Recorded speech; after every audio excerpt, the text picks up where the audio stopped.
You ready?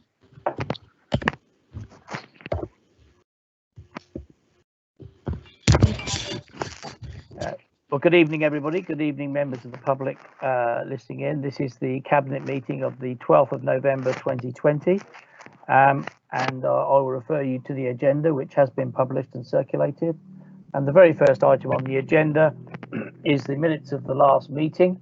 And I'll just ask my colleagues if they agree that they're an accurate copy and the decisions relating thereto. If members could just switch on and verbally agree, I'm happy with that. Yes, Dave, happy with that. Okay. Yeah. Thank you very much. Agreed. Okay. Thank you. Thank you. I'll move to item 2 of the agenda. Is there any cabinet member who has any interest which they have not already declared through their members' interest? No. None there. Thank you. Item 3 is public questions. We've not received any public questions that I'm aware of within the timescales of our policy and protocol. So I'll move straight on to item 4, which is our chairman's announcements. Excuse me. I have 3 announcements today.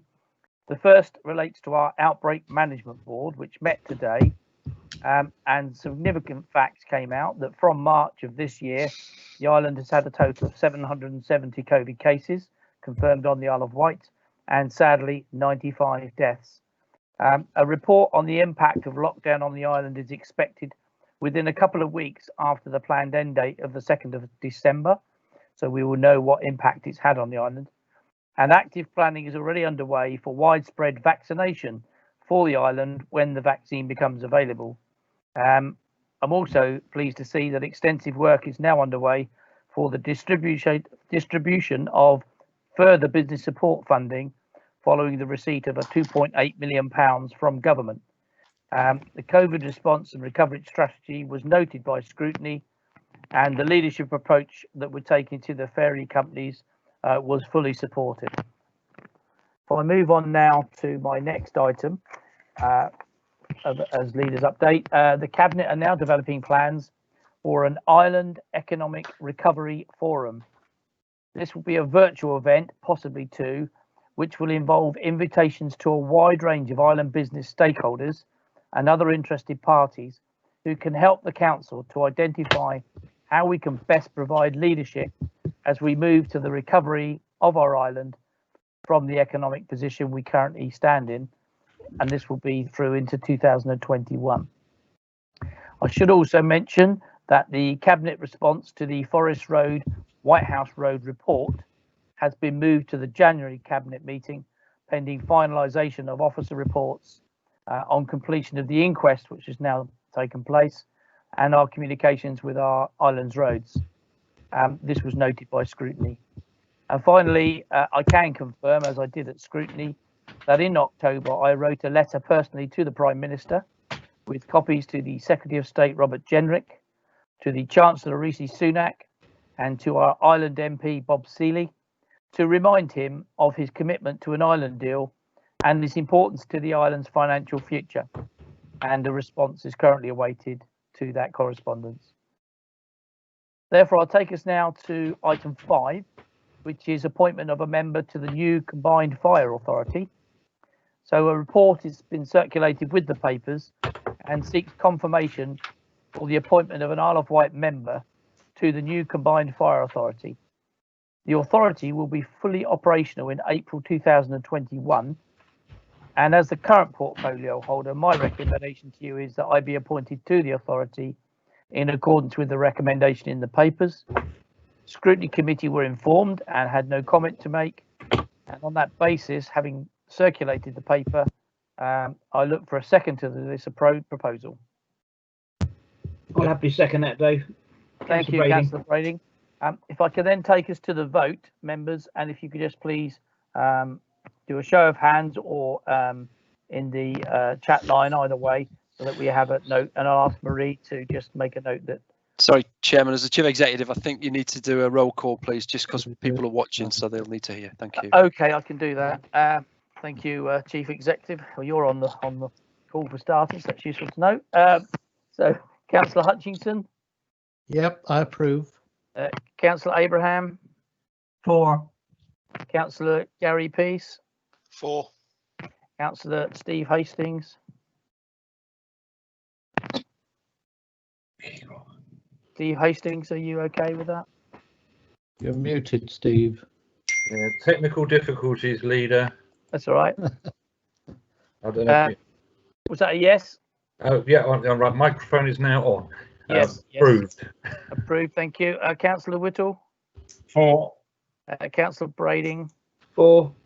Councillor Ward, 4. Councillor Tyndall. 4. 1, 2, 3, 4, 5, 6, 7, 8. There's one other I haven't picked up. Councillor Claire Mosdell. How could I miss Claire? I have no idea. It's unbelievable. I hope you're 4. That's good. Thank you very much. And I'm 4 as well, so that's unanimous. I now move us to item 6 on the agenda, which is relating to Newport Harbour Master Plan. And I'll ask Councillor Wayne Whittle if he would present this to us, and then we can take it forward from there. Councillor Whittle. Not muted. Let me unmute myself. Yeah, you're clear now, Wayne. I can hear you. Okay. Is the camera on me? It is. Okay. 1 minute.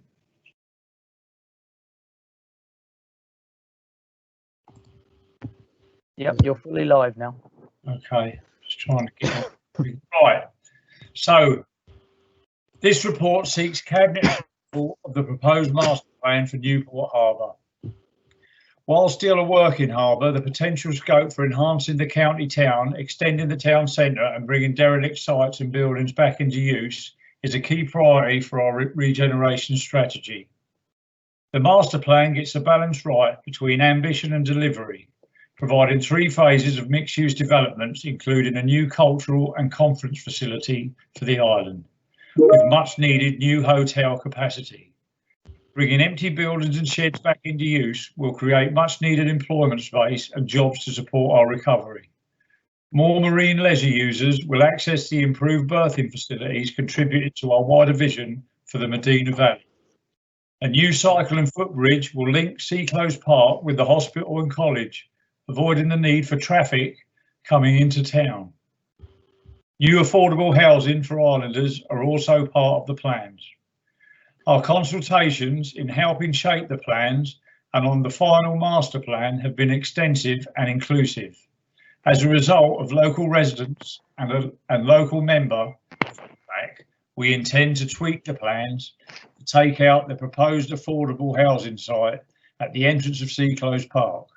Instead, we will identify housing opportunities in brownfield areas in the harbour and elsewhere in Newport. The Environment Agency has advised further work of modelling flood risk in the harbour, and this work will also be carried out prior to the master plan being adopted as a supplementary planning document.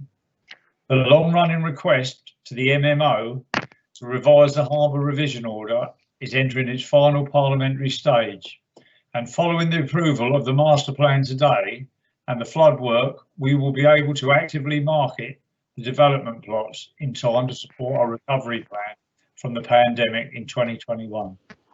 Government funding will be needed to help make some plots viable and support wider infrastructure such as the cycle footbridge, and we will continue to seek support for this in partnership with our MP.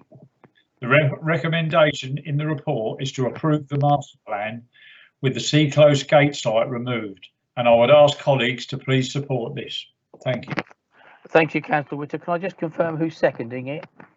I will second this, leader. Thank you, Gary. Councillor Abraham, did you want to speak on this? Yes, please, Leader, if I may. Yes. I'm very happy to support this. It's been going on for some time. Wayne and his team have put in a considerable amount of work.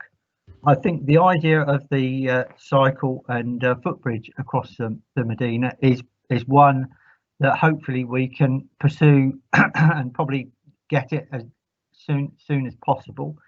That will establish links certainly from Wootton into Newport, and will then enable residents to be able to cross and go on to Cowes without actually going on to any main roads. So I think that is something that is worth pursuing. The other point that I would like to make is I'm glad that we decided to remove the housing from the sea closed gate. I was a bit apprehensive when it was put in the first place, but as Wayne or Councillor Whittle has indicated, we will be looking at other areas in and around Newport, because that is the only way I think that we're going to be able to, that will be true regeneration. It'll be regenerating our town centres, particularly as we've had COVID, and we are seeing a lot of the shops now being vacant. We will need to look how we can actually encourage more people into the towns, and indeed more people to live in the towns. And if we are going to be able to stop a lot of the greenfield developments that people so dislike, I think the only way that we are going to be able to do it is to look at our towns and see how we can actually regenerate them. Newport has quite a large area of brownfield sites that are not actually used, and I think that is what we really need to be able to push forward. And I commend Wayne for all the work that's been done, and I will be happy to support the recommendation. Excellent, thank you very much. Does any other member wish to speak on this? No. Can I just say, I think this is an opportunity for our members to highlight our desire to enable Newport to fulfil its role as a placemaker. This is part of our wider leadership, and in this case, Councillor Whittle is showing that leadership in relation to economic development for the island. So I think this is a really good, positive decision process. We have a seconder, and on that basis, I'm going to ask members if they're for or against. I'll start with Councillor Hutchinson.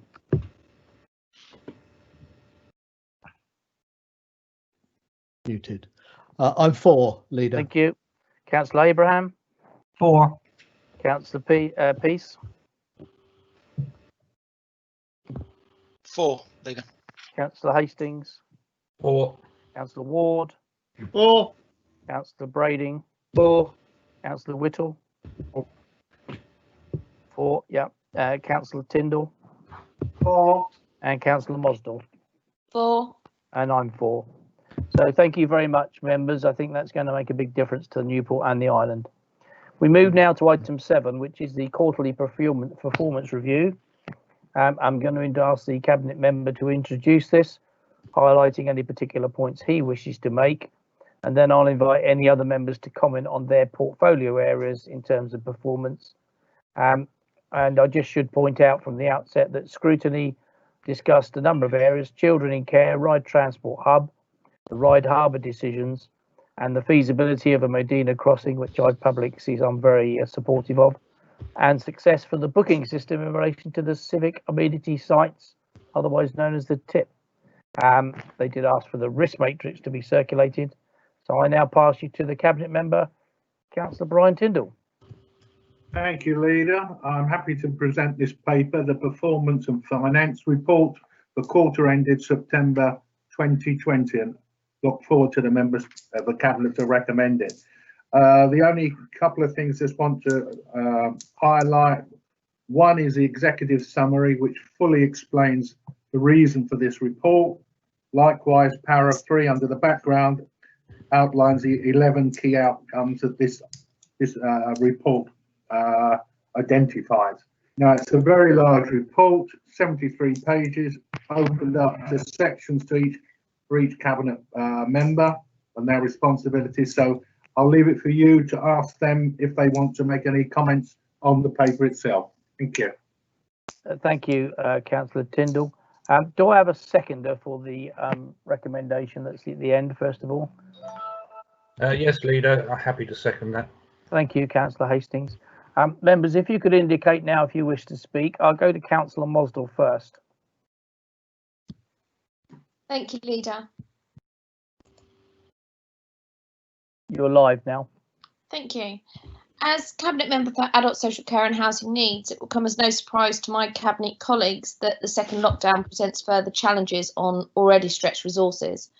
Whilst I, like those officers who are working within the areas in my portfolio, welcome the decision of central government to put in place a second lockdown, I do not underestimate the challenges that this presents for our local residents, as well as for our valued partners and council services alike. We all know and accept that locally we have enjoyed more freedoms as a result of a lower prevalence of COVID-19 in our local community, but now as we see our local rates of positive cases rise, it is essential that we act. The national lockdown provides the opportunity for all of us as island residents to protect each other and our communities. As challenging as we will be and as difficult as some will find it, it is so important that we remember that any exposure to this disease has the ability to impact significantly on not only the person who has it, but also on their loved ones and their communities. Our commitment to continuing to support our local communities and vulnerable residents remains as strong now as it did in March. Adult Social Care and Housing Needs continues to be there to support our most vulnerable and to ensure that our local island residents continue to be able to access the care and help they need. We must acknowledge that this would not be possible without our colleagues in the NHS, without our colleagues in care homes across the island, without our colleagues providing care and support in people's own homes, and without our colleagues in the voluntary and community sector. Our whole local health and care system has worked tirelessly since early March, and the Herculean efforts displayed by so many need to be recognised. The second wave and second lockdown calls upon already fatigued staff to give more of themselves, and without hesitation they are stepping up to do so. For this I give my thanks. The performance and finance report, which is on the agenda, highlights the hard work across the Adult Social Care and Housing Needs Department. I would invite my fellow Cabinet members to consider closely the update provided at paragraphs 15 to 22 and at Appendix 3, which details some of the key achievements for the department in the quarter ending September 2020. The report provided shows that the department continues to work closely with our NHS colleagues to support our hospital with the national requirement in relation to discharges. That the newly established Ethical Task and Finish Group has developed best practice for supporting someone lacking mental capacity, as well as for mental health, wellbeing and resilience, which has been shared with the Local Government Association as best practice. That the homeless and rough sleeping strategy, which was signed off by this Cabinet in November 2019, continues to deliver, and the number of people in unsuitable accommodation and temporary accommodation continues to decrease, and that no families or children have been accommodated in bed and breakfast since March 2020. Finally, I would like to reflect on something from the National Children's and Adult Services Conference, which took place virtually at the end of last week. The conference is always a solid platform for discussion and consideration of new policy, reform and action required. But one particular comment and one of the sessions has given me cause to stop, think and reflect. A delegate made reference to seeing things differently, to instead of considering people as vulnerable, but viewing them as valuable. Something which is so simple, which I feel certain my Cabinet colleagues will agree, is absolutely critical in ensuring the best possible support for our local communities. Thank you for listening to me.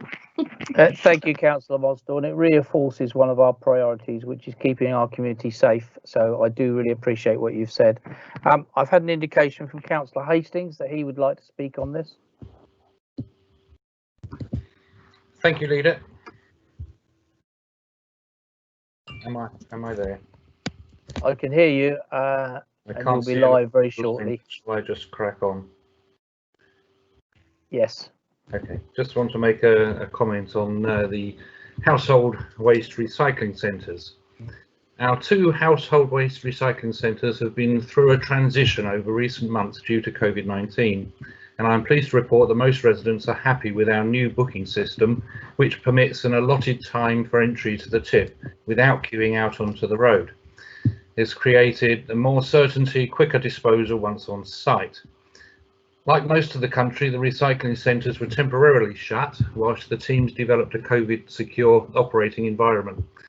This also ensured resilience for our collection crew by shifting the staff resources flexibly into other operating as needed. The planning for the reopening of the recycling centres began as soon as social distancing measures were informed to the industry sector, and with the support of Council's in-house software development team, the recycling booking system was developed in a matter of weeks. The booking system times are steadily increasing. It is important to note that these are booking for arrival time, not a time limit for being on site. Residents are able to unload in the time it takes them to do so. The number of vehicles allowed through the site since opening has doubled, and are targeting increasing the number slowly up to a maximum safely throughout the site. The council is opening bookings in 2 to 3 week batches. This ensures everyone has a fair chance to book, ensures slots are not booked speculatively over repeating weeks, thus blocking other residents. You can also now cancel your booking, so we don't have bookings made and then somebody doesn't turn up, which wastes space. A good number of residents have commented positively on the new system, particularly that it has removed the queuing out on the road on arrival. The success of the Isle of Wight's booking system was noted, and our strategic manager was asked to talk nationally to other local authorities through the Association of Public Service Excellence, APSE, to assist them with setting up similar systems. And I just want to take the opportunity, hot off the press, literally hot off the press, and I just ask that residents be very careful not to dispose in general waste of batteries and marine flares. Just yesterday we had a marine flare explode in our Forest Road plant. Wow. It was dealt with and handled suitably by the staff, but that's not the point. We don't want them to arrive there in the first place. So please be very careful not to dispose of marine flares in general waste. Thank you, Lee. Yeah, thank you, Steve. And I just want to compliment you and your team on another area of very strong leadership, which you've shown on something which we can all remember was a real difficult area with traffic queues, etc. What we're now doing is keeping the staff safe. We're keeping the public safe. We've got a system which is really working well, and add to that the waste disposal, which has been earning us more income for the community. I think you've done an outstanding job, so I do thank you for that. Now, I think Councillor Ward wanted to speak next. Thank you, Leader. Yes, I just wanted to add to paragraph 33, which was about St Mary's Junction. As you know, I keep a close watch on how the project is progressing, and I'm very pleased to say it's progressing really well. It's still coming in at the moment, and I'm a bit concerned about Brian hearing this, but it could come in under budget. But it is progressing really well. As you know, I visit the site several times a week just to see how the work is progressing and looking at tailbacks and things like that. And what I would like to report is there's very few tailbacks now. Medina Way is by far the longest, but it moves very quickly. I think we have to get away from the idea of how long a tailback is. It's how quickly it moves, and that was the only tailback that I saw today. Moves very quickly. And I'm also picking up very good comments on social media of people saying, hey, it's going really well. I sailed through better than it was before. And I just think, we shouldn't look at everything negatively all the time. This is turning out to be a positive. Thank you. Okay, well, fingers crossed on that. That sounds good news. Again, some very professional work happening. Any other member want to comment on the performance? Councillor Brading, and yes, then Councillor Whittle. Thank you, Leader. I just want to draw your attention really to Appendix 4A, which is my portfolio section. And if you read it, it simply is business as usual. What you will see is that during this pandemic, my staff have found incredible ways of adapting. In the educational side of things, all schools and school staff have been phenomenal in the way they've adapted to the new requirements for the benefit of our young people.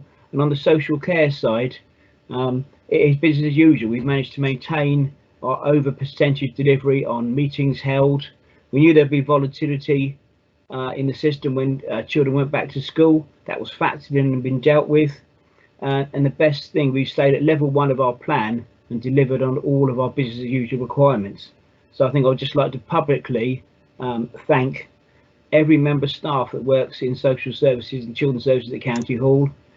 Thanks to support that my Director of Children's Services and all of his team at Hampshire and the Isle of Wight give to us, because the Isle of Wight has kept all its children safe, educated, met all requirements during this dreadful pandemic period, and that's the strength of the team, the way they've adapted to new ways of working. I personally thank all of them. Thank you. Yeah, thank you, Paul. And obviously, I'm going to say thank you to yourself for the strong leadership you're showing in the children's services arena, along with Steve Crocker and his team. We are now reaping the benefit of that. We've had the result through with the West Wight School now being approved, and I know that children are going to benefit from some fantastic facilities there, and also keeping children safe even through the challenges of COVID. So it's really grateful for that. Councillor Whittle. Yes, Leader, I just wanted to take this opportunity to flag up to our local businesses that the new business grants for November 20 are now available, and they can be accessed online at our website, which is www.iowhite.gov.uk/COVID-19 business advice. If you go on the council website, there's 2 types of business grants available. There's the local restriction support grant. This is for property related grants for businesses required to close by government. This includes non-essential retail, leisure, hospitality, sports clubs and personal care such as hairdressing and beauty. And there are grants to get there at different rateable values. And there's an additional restrictions grant. Government's provided funds to each local authority for use of a discretionary grant fund. And that will be set against presenting your books for November last year on the same website. I just also wanted to make you aware that this year's been the 6th round of the Isle of Wight Rural SME Fund, and this fund was originally 330,000. Obviously, there's been bids through the year. There's about 100,000 left in there, and the next round will be in February, and we need people to get their bids in to the Rural Fund, and they can contact Emma Bloomfield at Natural Enterprises or call and ask for an application form. And the grants are generally available for capital expenditure between 2,500 and 50,000. Grants must be matched with the private funds, at least 50,000 in total cost. All projects need to create and or safeguard jobs to the eligible. These projects creating a high number of jobs will be prioritised. Projects must also demonstrate how they will benefit the Isle of Wight's rural economy. Well, the Isle of Wight is rural, and this is the only possibility or the only fund we've got on the island that comes from the local enterprise partnership. What the island actually distributes itself through the rural fund. So I would urge anybody, if you've got a business you're setting up, if you want funding to create a new business or a new project within your business that would employ more people, get in touch with those as well. But you know, there's many things available. I just wanted to signpost that, Leader. Thank you. No, thank you, Wayne. Very comprehensive. Once again, strong leadership in that area. And this really supports our economic recovery plans. And I am acknowledging that government have given the island, I think it's 2.8 million this time, with which we can work. And people sometimes miss all these huge figures. But and we as a council have been very fast in getting the money out, which has been important. I think we're one of the fastest in the country because we want to save every business we can and support every business we can. So again, grateful to you, and thank you very much for that. Is there any other member who wants to speak on this area? Otherwise, I'll put the recommendation and ask for a vote. Okay, so the recommendation that Cabinet approves the performance and finance report, quarter ending 30th September 2020, and the priority report details set out in Appendix A, together with the Council's financial position, which is in Appendix B and C. And I'll do a roll call. Councillor Hutchinson. Approved. Councillor Abraham. 4. Councillor Peace. 4. Councillor Hastings, 4, Councillor Ward, 4, Councillor Brading, 4, Councillor Whittle, Councillor Tyndall, I think I better say 4. and you better do, and Councillor Mosdell. 4, even though you make me last. You are now because you're at the bottom of this line. I'll try and go upwards next time. And of course, myself 4. Again, that's unanimous. Thank you very much. I know we're all with bated breath now as we go to item 8. Councillor Hutchinson is going to present the approval of the revised constitution. Councillor Hutchinson. Thank you, Leader. I realise this is the highlight of the meeting. And I'm delighted to be able to tell you that I'm not proposing to take everyone through the 200 plus pages of the Constitution. It's been a mammoth effort to make the changes, to put in all of the necessary tidyings. And the first thing I need to do is to say thank you very much to Jeff Wild, who has been managing the whole process for us. It's been thorough, it's been comprehensive, it's been professional, and we have widely consulted to obtain people's views on the changes that we need to make. Those changes are all now on this meeting's website for anyone wishing to read through it, including the sort of comments and observations that we've had from members and others. So, and I do realise this is a very dry subject for many people. So I think the best thing I can do here is to ask members if they will accept the recommendations for those changes, which are on page 106 of your documents. And I'll mention it just for clarity for those people that don't have documents.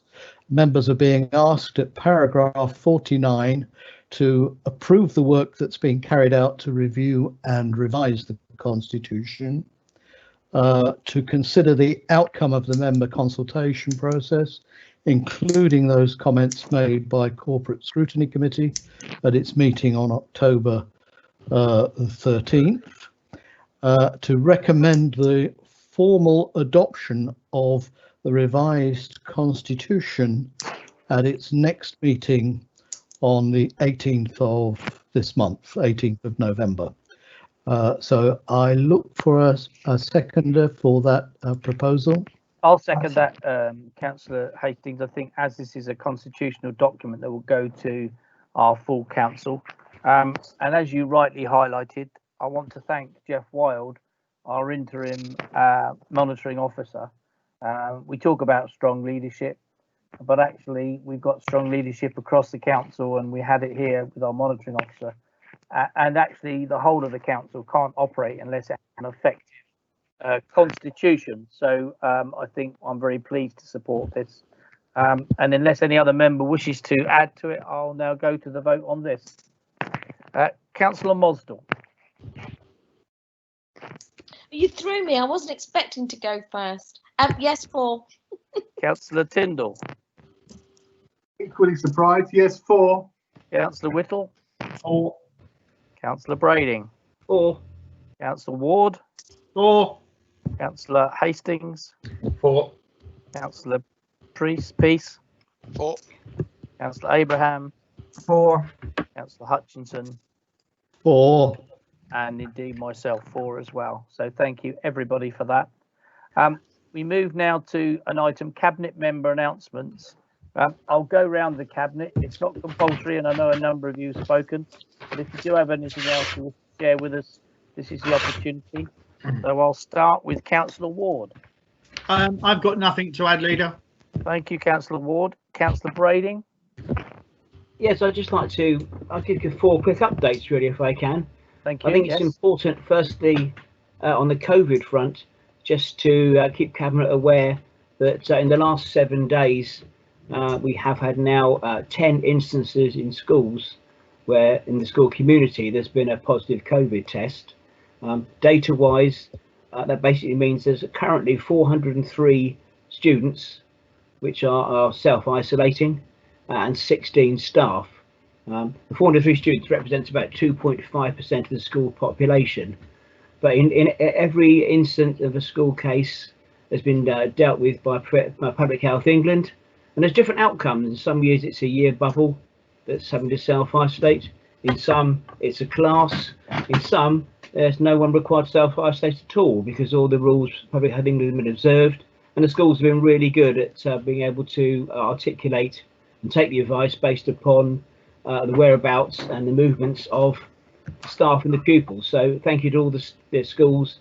Yes, it's increased over the last 7 days, but I'm not concerned about it, and I wish that all the people that have been affected by this a speedy recovery. And schools have obviously switched to remote learning instantly from the work that was done in the summer to make them ready to do so. I just wanted to touch on Priority Schools Building 2 programme. This is the current programme that's obviously already delivered, for example, new schools at Ryde, Christ the Kings, Queensgate, Gurnard, Carisbrooke. But these were bids that went in 2018 for government funding. Currently, during lockdown and currently now ongoing, we've got 8 primary schools currently being worked on, total investment of 21.6 million. Obviously, from ranging from like the lowest is like an investment of 1.48 million in one school. Obviously, the biggest is a 4.5 million that has been put aside and they're given to us for the All Saints Yarmouth Primary School, which was passed at planning last week. So it's a sizable figure. The 21.6 million is currently being used in island schools on ongoing projects. And I've seen pictures and it absolutely looks brilliantly what is going on.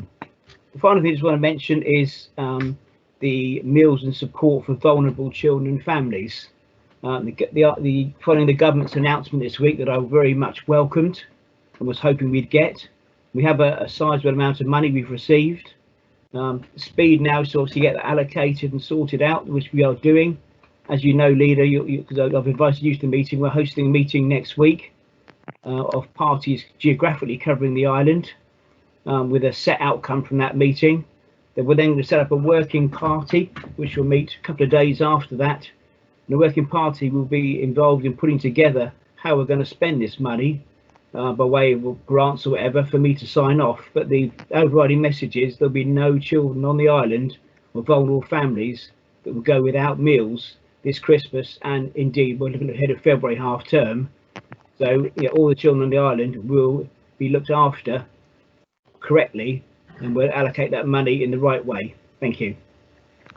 Thank you, Paul. That's a really positive piece of information. I'm not quite sure whose calendar we've got up on the screen for some reason. I think that's Mr. Wilde's, I think. Yeah, I don't know. Mr. Wilde, it's very nice to see how busy you are, but you may wish to take it down. Sorry. Yeah, so thank you for that, Paul. Thank you. I think the point you made there, which is important, and one of the strengths of the leadership of this team has been the fact that where necessary, we have been looking to work across party and across communities. And I think the school meals and the meals issue is shown, and I know that you've invited a complete cross section of people to join us so that we make sure we look after the children of the island. So another good example. Thank you. Councillor Hastings, anything else you wish to add? Yes, Leader, just briefly, just to mention that aside to our recycling centres, our unadopted roads project continues. Yes. And I'd just like to say a big thank you to local members and town and parish councillors who have all come to either or both site meetings and virtual meetings. We've been in discussion about this, trying to find the best way to handle it. And just a big thank you for that. And a big thank you to all Amy operatives, the heroes of waste, come rain, shine or pandemic. You'll notice, Leader, that our general waste, food waste, recycling that we're very good at these days and getting better, and green garden waste still gets collected. And I have actually, on behalf of the Isle of Wight Council, I've written a letter to all the operatives this week to thank them. And actually we've had a letter back from the managing director, which was very nice as well. Thank you. Thank you. That's a good lesson for anybody, is if people are working hard, and I would say that generally on all the council staff, it doesn't do any harm to say thank you, because they are putting hours and hours in, and I'm grateful that you did that there as well. Councillor Peace, did you have anything you want to add? Yes, please, Leader. Yep, thank you. Okay, am I on? You are. Okay. So firstly, I wanted to touch on regulatory services. As is every department, they're under huge pressure with dealing with all the issues that come out of COVID. It was kind of tailing off a little bit until the extra restrictions taken last week, and a lot of their work is taken up in evaluating and reviewing the additional regulations that are coming in, trying to interpret them. They are constantly changing, seemingly daily. So the guidance also needs to change from the council. So they're very busy in that. But what that does mean is that our usual, business as usual work again gets put back and delayed. And one of the big issues for us is around food safety. You all know that we've had some challenges up to our food safety obligations with regards inspections and so on and so forth. And I do know that the team have been in communication with the Food Standards Agency to explain the challenges that we have faced. And actually, there's been a really good dialogue that's been going backwards and forwards, and the Food Safety Agency have actually acknowledged our commitment to maintaining those standards, which I think is a really good positive. It just shows that that everyone realises that the pressures that are faced by us and every other local authority. So that's a really good thing. Things like Brexit, even that's now impacting on our lovely Isle of Wight, and that's in and around inspections of fishing vessels and so on and so forth, because obviously we've left the EU, so all of those regulations change also. So there's a huge amount of work going on, not least because of additionally bringing in COVID support officers and all that kind of stuff. But what I would like also to say is really to give a shout out to bereavement services. They are very much a forgotten service, and partly that's because they just get on and do their work without any moaning, and they just deal with whatever comes. But actually they're under a huge amount of pressure also. And I had a really good meeting with the team earlier this week to talk about the challenges they're facing. And what really strikes me is the humility, the professionalism, and the dignity through which they deal with bereavement. It really is. It's a vocation. It's not a job for them, and that's what comes across in spades. So that's really good, and I really want to thank the team there under the leadership of Ian for doing the work they do. But there's also a serious message behind it, in that one of the concerns that they shared with me is that I think when people are going along to the site for a burial or cremation and so on and so forth, all the thoughts around social distancing and maintaining safety goes right out the window. And I know it's a terribly difficult time for families and friends and so on and so forth, and they all want to hug and kiss and console each other. But what we can't forget is that we need to keep maintaining our social distancing.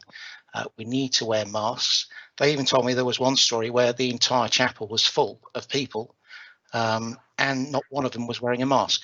And various people using excuses that, well, I can't wear it because I'm exempt. Well, you can't get 28 people that are all exempt from wearing masks.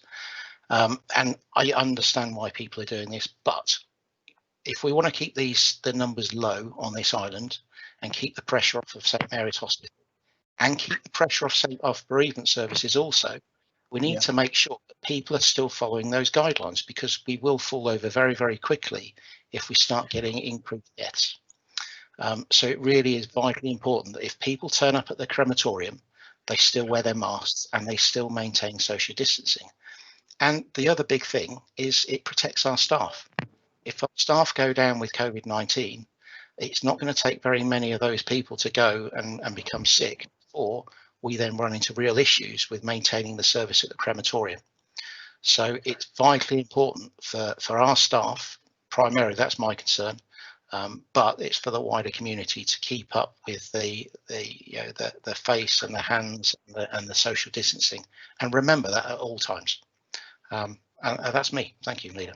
Thank you, Gary. I thought that was very professionally put. I think we might want to take that up with the Chief Exec in terms of whether any of our COVID support officers could help with that, because that's a really good point, that we don't want people getting infected at the worst possible time, that they're actually dealing with somebody there. So I think that's a really, really good point. Thank you very much. Barry Abraham, is there anything you want to add? Thank you, Leader.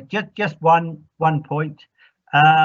Through October, we were being consulted on the white paper changes to the planning process. We had a Teams meeting for members who could listen to what the proposals were. I think it was a very good session, and out of that, several members actually contacted me with what they would like actually put into the response that went back to government, and those were included in the response, and it's also been, the response has also been sent to the MP, and basically we would like to make sure that we actually do retain as much as possible of what we've got now, so that we can reduce the pressure on the greenfield sites.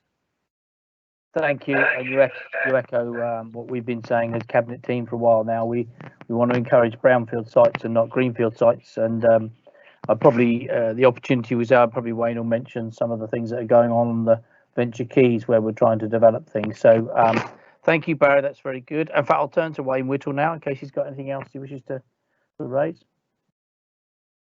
Yes, I have, Leader. I don't know if the camera's on me or not. It is. Right, so two things. First thing, obviously, we're not sitting back on our laurels. We've purchased Venture Keys, but since buying it, we are now arranged for Rapa Nui to grow jobs in one of the factory buildings. Yeah. Barracks have already been used as a film set. But the main thing I wanted to say to the island is you've got to roll up, and you've got to buy your Isle of Wight gift cards, because the scheme's live. You can buy the gift cards to give to people, and they can go around and buy gifts at our local stores to keep the money on the island. You can buy them at towncitygiftcard.com. Go online and you can buy them online. You can, it's also be advertised on the media, but buy those gift cards as a gift, and then they can buy whatever gift they want in any local shop they want when they want. Thank you. Thank you, Wayne. That's a really good point. And that was a solid investment in our economy, which is starting to come good for us. So thank you for that. Mr. Tyndall, was there anything else you wanted to add? I know you've had a fair bit. Just one very brief one is to thank all the people at the contact centre for the work that they're doing. It's very much the first point of call for a lot of people, and they're dealing with some very complex issues with COVID and everything else. So I just like to say thank you and keep up the good work. Thank you, Brian. Councillor Mosdell, was there anything you wanted to add? No, you're fine. I've said all I needed to say. Thank you. And last but by no means least, Councillor Hutchinson, anything you wanted to add to what you've been hearing? Nothing to add to what we've been hearing. One thing I would comment on, Leader, is that the level of our strategic risks, it is actually identified in the quarterly report document. We have obviously some really severe risks, one of which is that we still do not know what impact the Brexit arrangements will have on the island economy. We've got about 6 weeks or so to go, and I know that negotiations are still considering. We have therefore put that at a very high risk simply because of the unknowns. And as members will be aware, we have very high risks on our current financial resources. We give maximum scores to risks. The top score is the red risk 16 is the maximum we can give, which is the very highest risk. In the current year, we're still rating that at 14, We are working hard still to reduce our overspend. It's come down from 10 millions. We're now getting it below 8 millions, and we've got several months to go. And the trick is to actually achieve that without huge impact upon the services we provide. And the final risk, of course, is how we prepare for the next financial year, which members around this meeting will be aware we're in the throes of dealing with now. That has the highest risk of all. We give that a top score of 16. And we do know that without substantial additional government support, it will be a real challenge to actually deliver services next year within the financial constraints we have available. So I will leave it at that. Thank you, Leader. Yeah, thank you, Stuart. And just to put into context for the public, just how challenging it is. So I read today that nearly 50% of local authorities are now highlighting that they are struggling. And we know of at least one authority in the news which has actually had what they call a 114 notice served, where they can absolutely not spend any money other than absolute statutory. Now, we know we're not in that place, but we're working really hard to not be in that place going forward. And as long as people understand that, and that everybody, I think, does. But what the good thing is, we have kept people safe with our leadership. Yep. And I think our next phase, hopefully, will be we can start to rebuild this island economy in 2021. So thank you very much for that. Thank you, officers and members. I'm grateful for that. I'll move on now to item 10, which is the forward plan. There are a number of items. In January, we will be dealing with school funding and the pay policy, and also a parking delivery plan via our parking project board, which Ian Ward will be leading on. In February, we have Brian back, who excites us with the quarterly performance report for Q3 in relation to our corporate plan. And then in February, and Stuart's absolutely right, we bring to a head our budget setting, which will go before Cabinet and then will come before the full Council. I'll move now to item 11, which is members' questions. I just want to check if Councillor Garrett is on the call. Doesn't seem like he is. I did receive a question from Councillor Garrett, which was asking for an update on the discussions between the Council and the Ministry of Justice on the future of the Ministry's land around the prison, including but not limited to Camp Hill. And then he has a series of sub-questions. So I'll answer the main question now, and then I'll ask officers to send him the response to the sub-question. The response is that officer discussions continue with the Ministry of Justice regarding their future intentions, regarding their unused estate on the island, with the site potentially offering significant scope for future brownfield development. So that's work in progress. He asked a number of sub-questions, which I will forward responses to him through officers. That will complete our members' questions. And I think on that basis, that is the end of the meeting. And I thank everybody for their participation. Thank you very much. Thank you.